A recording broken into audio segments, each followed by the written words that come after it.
네, 현장 체험학습 정말 잘 다녀왔습니다.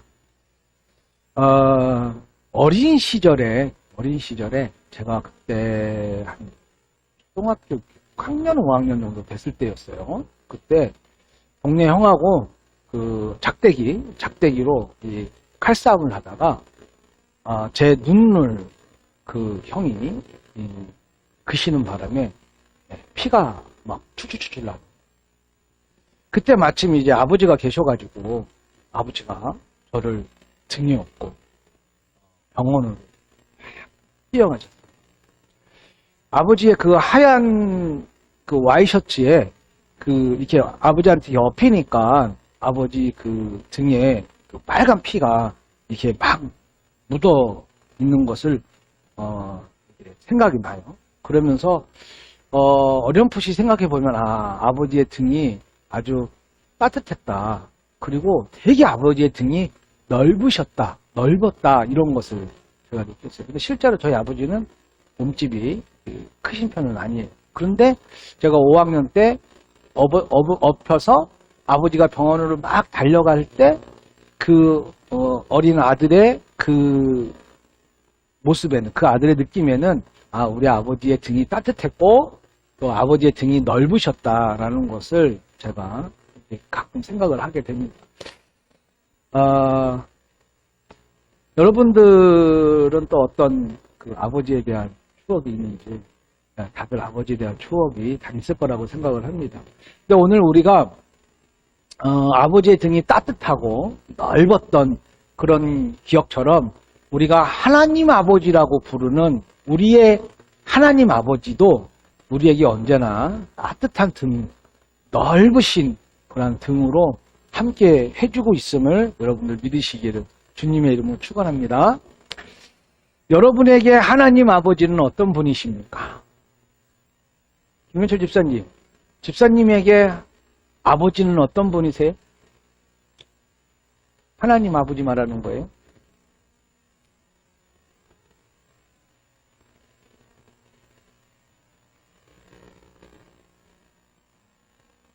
우리 성령이가 생각하는 그 하나님 아버지는 어떤 분이야?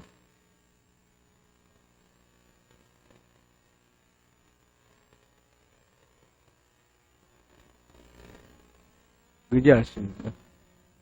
우리 권사님은 어떠세요?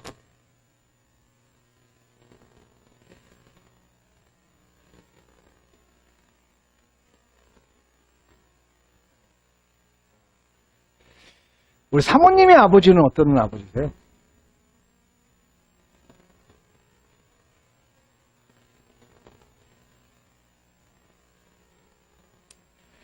그래요. 각각 여러분이 생각하는 하나님 아버지. 오늘 우리의 제목이 나의 아버지예요. 나의 아버지. 제가 참 좋아하는 성경 구절이 있습니다.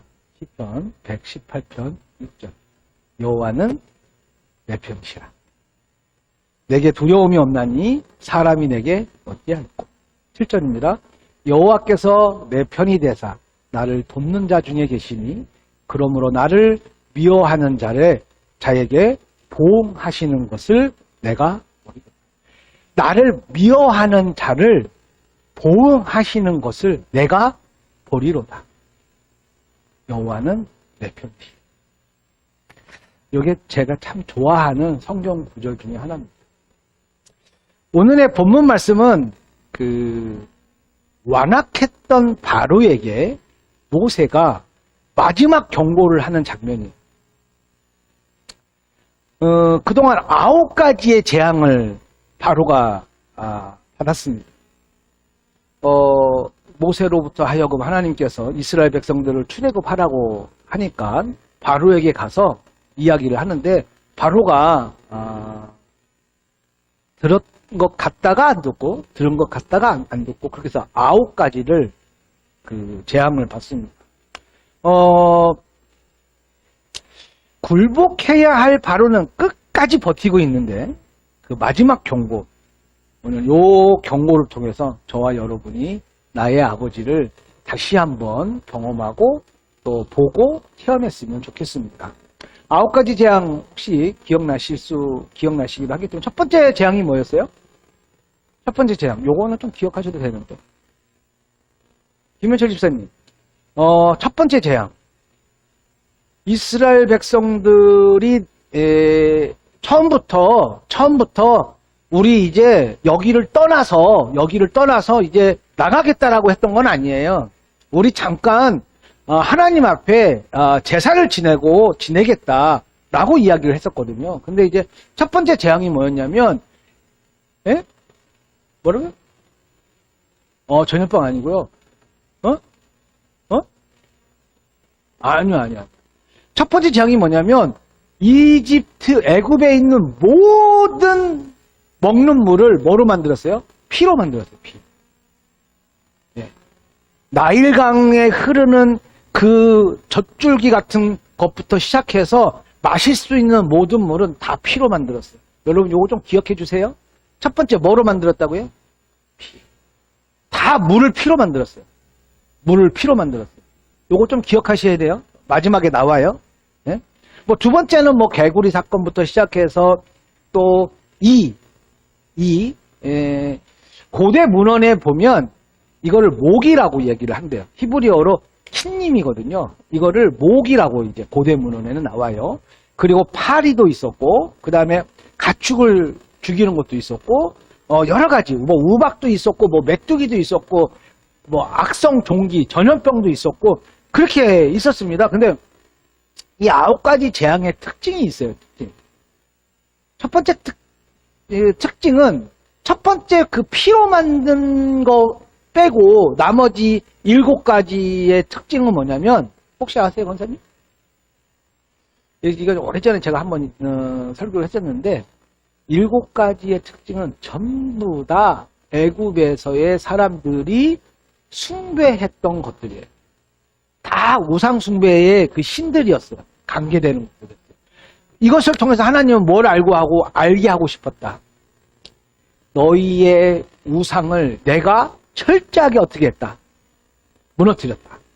고로 유일하신 한 분은 누구다?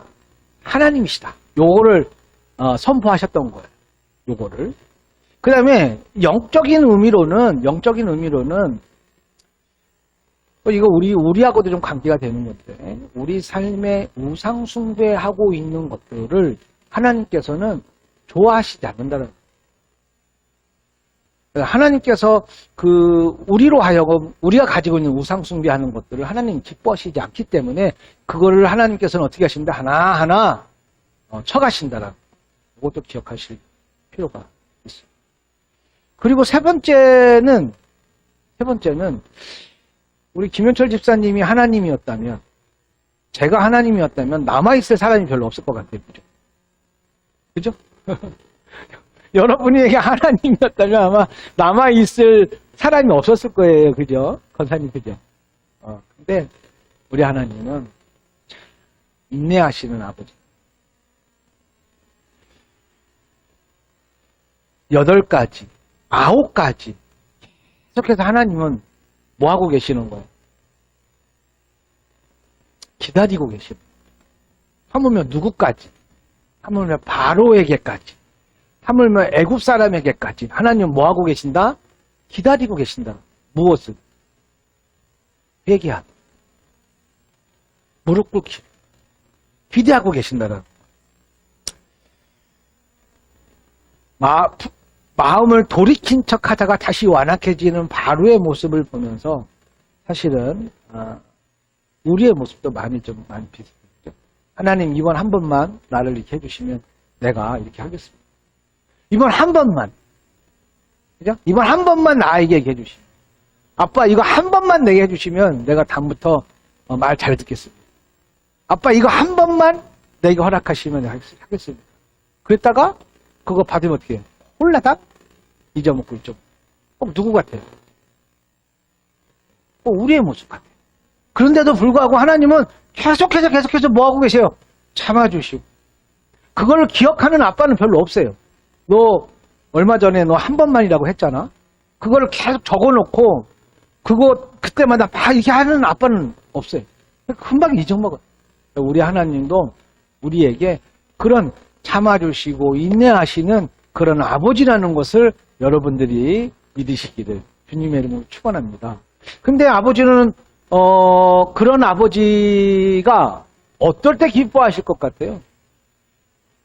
하나님 아버지는 어떨 때 기뻐하실까? 하나님 아버지라고 하기엔 좀 너무 그러니까 뭐 다 아버지 다 나이 드시고 그러니까 성령이는 아빠가 어떨 때 기뻐할 것 같아?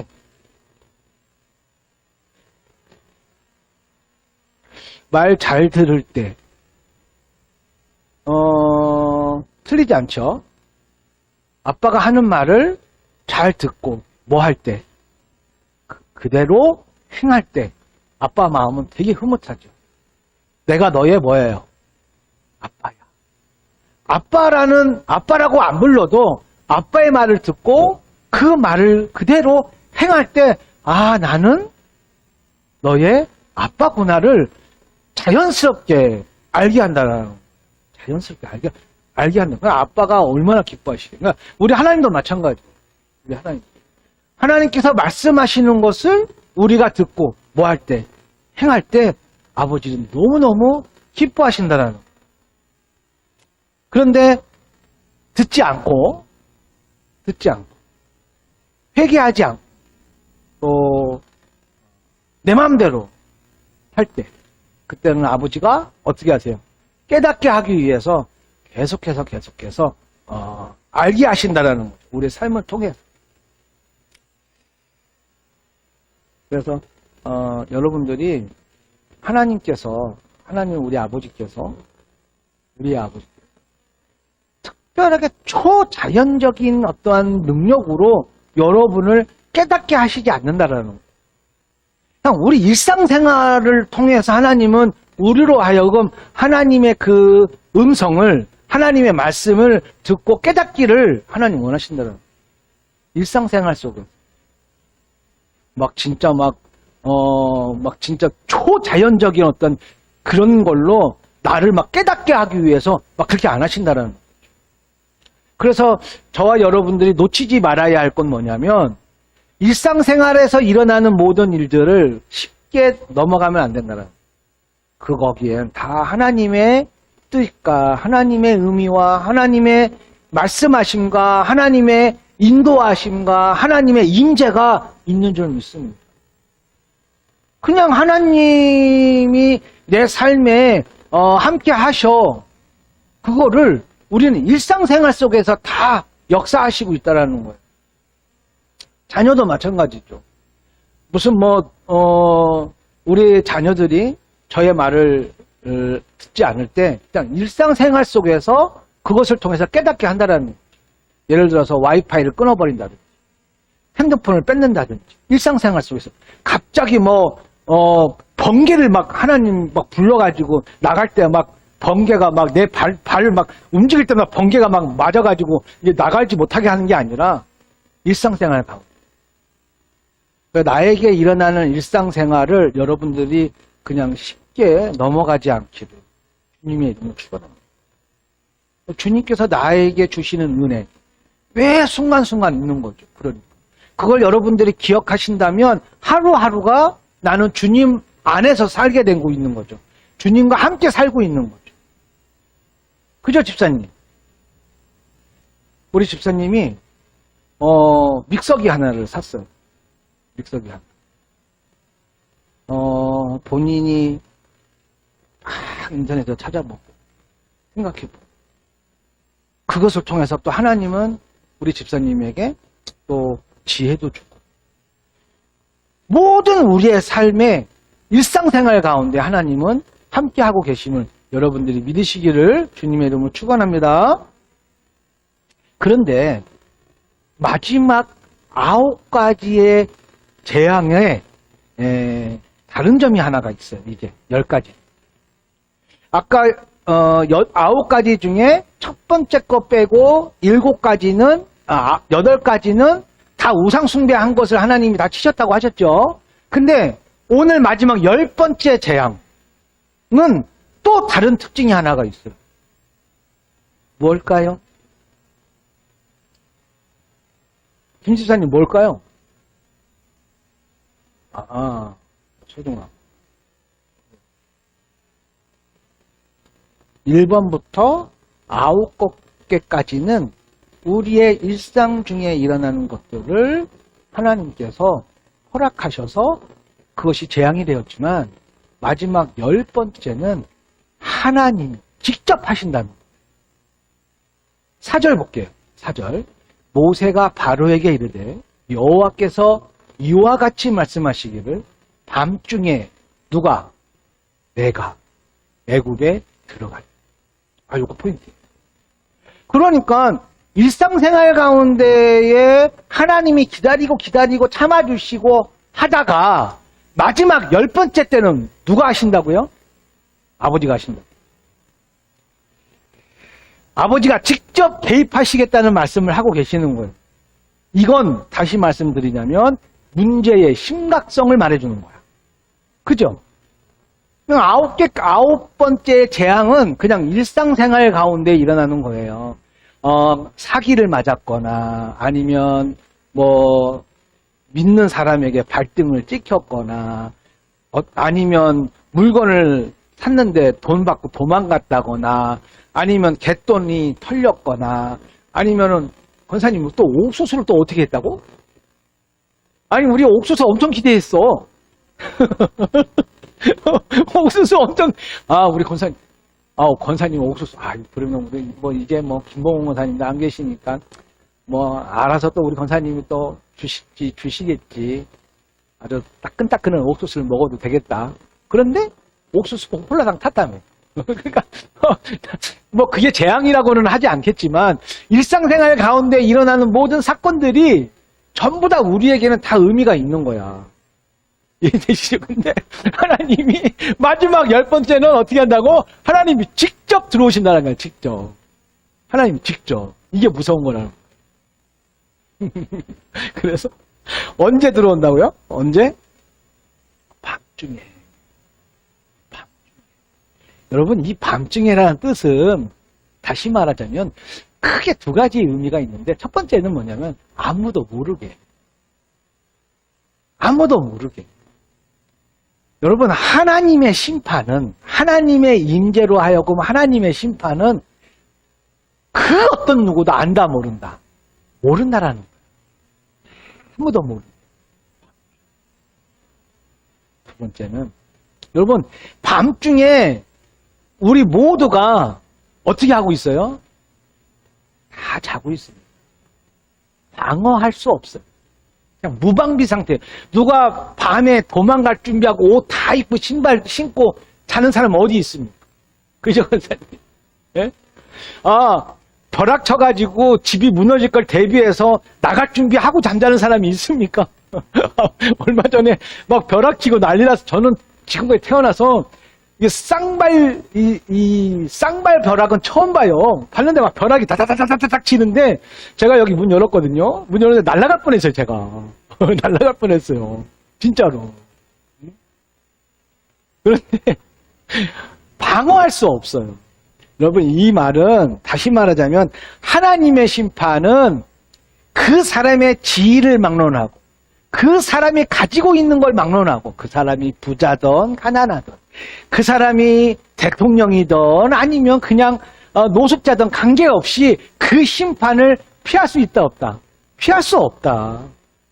피할 수 없습니다. 그래서 의인은 그 심판이 뭐가 되고 구원의 때가 되고 악인은 뭐가 되고 멸망의 때가 되는 줄로 믿습니다. 그러니까 저 여러분들이 다 의인이기를 주님의 이름으로 축원합니다. 아멘 하셨지만 그 의인은 어떻게 되는 거예요? 내가 막 열심히 신앙생활 하니까 내가 막 헌금도 많이 하고 내가 또 막 뭐 하니까 그래 너 의인 이렇게 하나님 해주시고 아니죠. 아무 조건 그죠? 그냥 이쁜 거예요. 그냥 하나님 선택해버리셨어요. 그냥 양문숙 권사님을 하나님이 그냥 선택하신 거야. 너는 내 딸. 제가 김 지사님 오해하지 마세요. 저는 내가 이렇게 살면서 개나 고양이한테 이렇게 내가 그 정을 주고 이렇게 살 거라고 난 상상도 해본 적이 없어요. 제일 싫어하는 게 나는 개와 고양이였어요. 진짜. 우리 은혜 때문에 보름이를 알게 되고 그것 때문에 저 길냥이도 알게 되고 그런데 저 그걸 보면서 하나님의 그 미세한 그 감정을 제가 경험하게 됩니다. 무슨 뜻이냐면 똑같은 길냥이이고 똑같은 고양이인데도 누구는 나에게 어떻게 된 거예요? 선택받아. 우리 까망이요. 눈 한짝 없는 애. 눈 한짝 없는 애. 걔가 나한테 이쁜 짓 해가지고 선택받은 게 아니에요. 그냥 선택되어졌어요. 나한테 막 물어요. 그런데도 걔는 선택된 거예요. 이거구나. 내가 하나님 앞에 무슨 열심히 뭔가 해서 내가 뭔가 하나님 앞에 뭘 해서 하나님이 나를 기쁘게 받으시고 나를 이쁘게 보신 것이 아니라 이건 하나님의 그냥 절대적인 하나님의 뭐였구나? 은혜였구나. 내가 선택되어진 건 그냥 하나님의 은혜인 거예요. 여러분. 내가 하나님의 자녀가 된 거 그냥 은혜인 줄로 믿습니다. 내가 이쁜 짓 했기 때문에 자녀로 선택되어진 것이 아니라는 거예요. 나는 아버지의 보다 아들이구나. 나는 아버지의 딸이구나. 이게 선택되어졌다라는 거예요. 그래서 결국 저와 여러분은 마지막 때가 되면 두려워하고 무서워할 때가 아니라 뭐예요? 결국 구원의 때로 춤을 추고 주님의 거룩한 신부로서 하나님과 함께하는 그러한 귀한 은혜의 때인 줄 믿습니다. 바로의 완악함은 결국은 뭐예요? 마지막에 멸망이라는 거예요. 악인은 멸망으로 끝난다는 거죠. 그런데 하나님의 개입으로 결국 애굽은 전무후무한 울부짖음이 있으리라고 말씀하세요. 6절에 보니까 뭐라고 되어 있냐면 다 같이 우리 한번 읽어볼까요? 6절 다 같이 시작.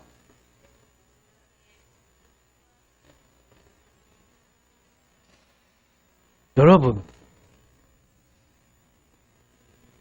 이 히브리어의 원어를 보면요, 우리의 개역개정하고는 약간 다른데 5절에 보니까 하나님께서 애굽을 심판하실 때 어떻게 심판하시냐면 그 울부짖음, 전무후무한 그 울부짖음이 무엇으로 전무후무한 울부짖음이 될 거냐면 5절에 말하고 있어요. 모든 처음 난 것은 왕위에 앉아있는 바로의 장자로부터 이렇게 말하고 있거든요. 근데 히브리 원어는 장자가 아니에요. 첫째 거, 첫 번째 거. 첫 번째 거. 되어 있어요. 장자는 누구예요? 아들이죠. 아들만 말하는 게 아니고 첫 번째 거. 모든 첫 번째 거. 첫 딸이면 첫 딸도. 첫 아들이면 첫 아들. 모든 첫 번째 걸 다 어떻게 하겠다? 가축도 마찬가지. 암컷과 수컷과 관계없이 모든 첫 번째 거. 그런데 여러분 한 가지 좀 의문 가지실 만한 것이 하나가 있어요. 여러분 하나님께서 열 번째 재앙을 왜 하필 첫 번째 것으로 죽이는 걸로 전무후무한 울부짖을 수밖에 없게끔 그 사건을 만드셨을까요? 여러분 좀 이게 좀 의문을 가지실 만하지 않으세요? 왜냐하면 지금까지 성경에 하나님이 멸망시키기 위한 그 방법으로 몇 가지 좀 나왔죠. 첫 번째는 노아의 호수처럼 노아의 방주처럼 호수를 비를 많이 오게 해가지고 그냥 쓸어버리면 되는 사건도 있었잖아요. 그죠? 예. 그러면 두 번째 어떤 사건이 있어요? 소돔과 고모라 그냥 유황불로 그냥 아주 그냥 다 멸망시키는 일도 있었잖아요. 맞아요? 차라리 그냥 하나님이 그냥 9번째까지 기다리고 참아주셨는데 10번째 때는 그냥 다 죽여버리는 사건도 하실 수 있잖아요. 맞아요? 다 죽여버리는. 다. 왜 그러셨을까요? 왜 하나님은 첫 번째 죽이는 방법을 선택하셨을까요? 요거 알아맞히시는 분에게 제가 오늘 진짜 큰 거 쏘겠습니다. 권사님, 가보소. 집사님, 왜 그랬을까요?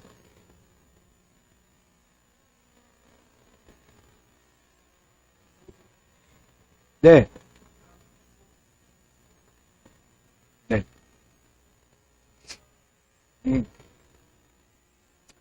틀린 거 알죠? 네. 해답은 어디에 있냐면, 출애굽 1장에 나와요. 출애굽 1장. 어떤 사건이 있었어요?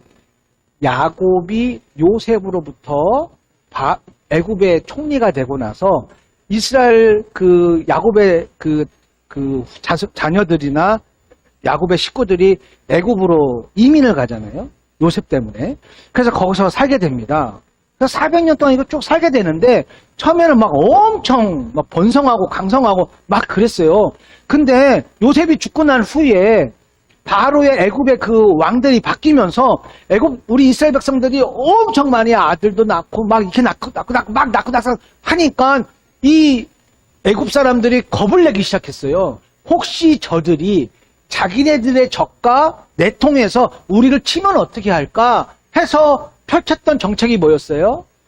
모든 남자아이는 어떻게 하라? 누구한테 얘기했어요? 산파한테 얘기했어요. 근데 그 산파가 히브리 여자들이 아이를 낳으면 남자는 다 죽이라고 했는데 남자를 딱 낳으면 죽여요, 안 죽여요? 안 죽이는 거야. 왜? 산파에게 하나님의 은혜가 있었기 때문에. 그래서 안 죽여요. 그래서 1장을 쭉 읽어보면 산파에게 하나님의 경외함이 있었기 때문에 죽이지 않았다. 고로 하나님이 이제 산파에게 이제 복을 주시거든요. 근데 이 바로 왕이 왜 계속해서 아들들이 이렇게 많아지냐 하고 내린 정책이 뭐였냐면 모든 백성들에게 전국에 아들을 다 죽이라고. 다 죽이라는 거야. 아들을 다 죽이라는 거야. 지금까지는 산파에게 죽이라고 했는데 그게 안 되니까 그냥 백성에게 다 죽이라고. 어떤 일이 일어났을 것 같아요? 애굽 사람들이 이스라엘 사람들의 아들을 죽이기 시작했겠죠. 그런데 그 죽인 거를 이 나일강이요. 이집트 나일강이 생수의 강이기도 하지만 한쪽에는 악어들이 있고 막 그런 강이기도 해요. 막 던지고 죽이고 막 그랬단 말이에요. 근데 그때 자기 자녀, 자기 아들을 내가 죽이는 일도 있었다라는 거예요. 왜냐하면 그렇지 않고는 멸문지화를 당하니까 차라리 아들을 빼앗겨서 죽임을 당하느니 어떻게 하는 게 낫겠다? 차라리 내가 마음은 아프지만 내 손으로 내가 죽이는 것도. 자, 그때 그 광경을 한번 생각해 보세요. 이스라엘 백성들에게 야곱의 하나님부터 내려오던 요셉의 하나님 쭉 내려오면서 우리 하나님이 우리를 이렇게 번성케 하시고 우리 하나님이 이렇게 보호하시고 우리 하나님이 이렇게 복을 주시고 있다고 계속해서 신앙 훈련을 받았을 거예요. 그런데 지금 우리들은 어때요? 내 아이를 죽이고 내 아이를 뺏겨서 죽임을 당하고 있어. 이때 이스라엘 백성들은 어떻게 했을까요? 하나님 아버지 하나님, 당신은 지금 뭐하고 계십니까? 당신 지금 뭐하고 계십니까? 내 아들이 죽이고 있고 내 아들이 죽임을 당하고 있고 죽고 있고 우리는 멸문지하에 있고 막 이런 일들이 막 울부짖으면서 하나님 앞에 막 통곡을 하면서 있었겠죠. 생각해 보세요. 멸문지하에 이러니까 어쩔 수 없이 내 손으로 내 아이를 죽이는 사건이 있었을 거예요. 그 통곡 소리를 하나님은 뭐 하셨다? 다 기억하셨다. 저는 이런 거 보면요, 이 등골이 그냥 오싹오싹해요. 하나님께서 400년 동안 이스라엘 백성들이 애굽 사람들로부터 하여금 압제와 핍박과 그걸 받으면서 피눈, 아까 첫 번째 재앙이 뭐라고 그랬어요? 나일강 모든 물이 피라고 변했죠. 그게 누구의 피예요? 이스라엘 내 자식의 피눈물이었어요. 내 자식이 흘린 그 피눈물을 애굽 사람들에게 다 피로 뭐 하신 거예요? 복수해 주신 거예요. 그냥 아무 의미 없이 하나님은 질서 없이 혼내시는 게 아니라 다 기억하신다라는 거예요. 내 자식이 흘린 눈물, 내 자식이 흘렸던 그 피눈물을 다 기억하셨다가 첫 번째 재앙으로 뭘 하셨다? 피바다를 피물을 만드셨다. 피를. 그리고 마지막 재앙은 뭐였어요? 그때 내 자식들이 두 손을 높이 들고 하나님 하나님 당신 어디 있습니까? 라고 그 울부짖었던 거를 전무후무한 애굽에 너희에게 그대로 뭐가 되게 배가 되게 복수해 주시더라. 그런 아버지시라는 거예요. 그러니까 여러분, 제가 지난주에 나의 뭐 판단 뭐 이렇게 해서 요나가 어떻게 저렇게 뭐 하면서 막 하잖아요. 히브리서 10장 30절에 원수 갚는 것이 내게 있으니 내가 갚으리라. 애굽의 모든 첫째는 죽임을 당하게 됩니다. 그리고 전무후무한 그런 울부짖음이 애굽 땅에 퍼지게 됩니다. 이거 바로 내 자식이 애굽 땅에서 뭐 했던 거예요? 다 했던 거예요. 내 자식을 낳자마자 내 피덩이 같은 내 아들을 나일강에 버려야 했고 죽임을 당해야 하며 그 내 자녀들이 흘렸던 피눈물이 결국 하나님께서 뭐 하신 거다? 그대로 따따블 어디까지? 가축까지. 가축의 첫 번째 것까지 다 그냥 죽이는 그러한 하나님의 아버지이신 줄로 믿습니다. 아, 어때요? 좀 기분이 좀 후련하신가요? 그러니까 권사님, 사모님, 집사님, 우리가 살다 보면 손해볼 수 있는 날이 있어요, 없어요? 있어요. 억울한 일을 당할 때 있어요, 없어요? 있습니다. 그죠? 아, 진짜, 여러분, 제가 말이죠, 목사가 돼가지고, 진짜 그냥 논리적으로 다 따져가지고 한번 싸움 해보고 싶은 사람들도 있어요. 권사님이 정말 말씀을 논리적으로 잘 할 수만 있다면, 억울한 일 당할 때, 이건 이거고 저건 이거고 해서 쫙 펼쳐가지고 깃방만 매겨가면서 이거 하고 싶어요. 근데 내 안에 뭐가 있으니 나를 괴롭게 하지 마라. 예수의 흔적이 있으니 나를 괴롭게 하지 마라 하면서 바울이 당했던 것처럼 그냥 때로는 우리가 받을 때가 있다라는 거죠. 근데 걱정하지 말자고. 왜요? 나의 아버지가 뭐하고 계시니? 다 보고 계시. 네가 내 아들을 괴롭게 했어. 네가 내 딸을 힘들게 했어. 그래. 그러시고 우리의 아버지 절대로 뭐 하지 않는다. 잊어먹지. 내 자식의 실수는 뭐 하셔도 기억지 아니하셔도 내 자녀의 회개는 받으셔도 내 자녀가 아닌 것들은 또 회개도 안 하더라고요. 그러니까 여러분 내 자녀의 실수와 허물은 용서해 주셔도 기억하지 아니하셔도 내 자녀를 힘들게 한 것들은 하나님께서 뭐하고 계신다? 다 기억하고 계신다. 다 잊지 않고 계신다. 아멘입니까?